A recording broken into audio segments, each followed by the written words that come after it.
The statements we're about to show you are from the Holy Quran, and is said to be the official, unchanged, pure word of God, revealed over 1400 years ago. Claiming to be the word of God is a heavy statement, and without proof, or if a single contradiction is found within the book, the apparent word of God will be proven false. So without further ado, let's put the book to the test. In the 23rd chapter, titled The Believers, from the 12th to the 14th verses, God is said to give a detailed description of how the human being is formed. It begins by saying, "We then placed him as a sperm drop in a place of settlement, firmly fixed. Then we made the drop into a alaqa." We will translate this word very soon. "And then we changed the alaqa into a lump. Then we made out of that lump into bones. And then we clothed the bones with flesh. Then we caused him to grow and come into being and attain the definitive human form." In the 21st century, we can now safely say that this verse is clearly describing the process of human development in correct chronological order. However, what we should be paying attention to in particular is the second stage, referring to the development of the embryo. The specific word used to describe the embryo in this verse is the word alaqa. The word alaqa, when translated into English, can mean three separate things. Firstly, a blood clot, or to be suspended, that is to be hanging or clinging to something, or thirdly and finally, a leech.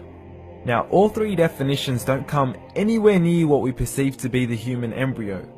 So, why are these words used, and what significance do they share with the human embryo?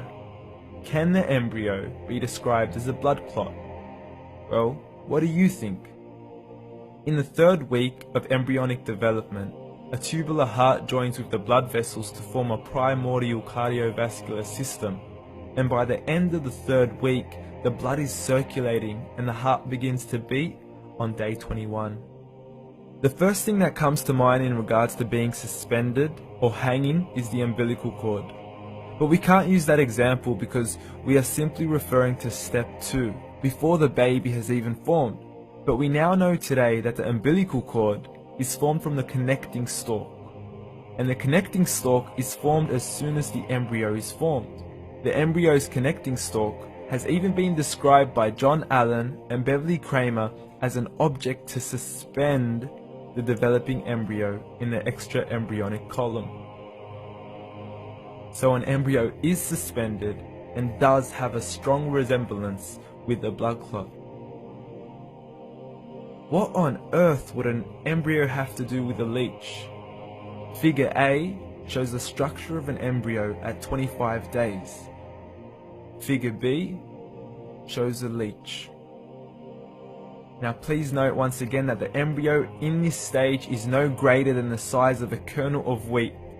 This is an X-ray of the embryo at 22 days. This is the internal structure of a leech. It's mind-blowing stuff, but you still haven't seen anything yet. This is the head of the embryo at 22 days. The detail you are seeing right now is absolutely impossible to be seen with the human eye and can only be seen with a microscope. This is the back end of a leech. There's no other words used to describe this other than mind-blowing. The pictures we have shown you are impossible to be seen with the human eye or even to be predicted by the human mind. Once again, the verses we have shown you were revealed over 1400 years ago to a man who couldn't read nor write. Are these the words of God? Descriptions of the human embryo in the Quran cannot be based on scientific knowledge in the 7th century. The only reasonable conclusion is that these descriptions were revealed to Muhammad from God, from God, from God, from God, from God.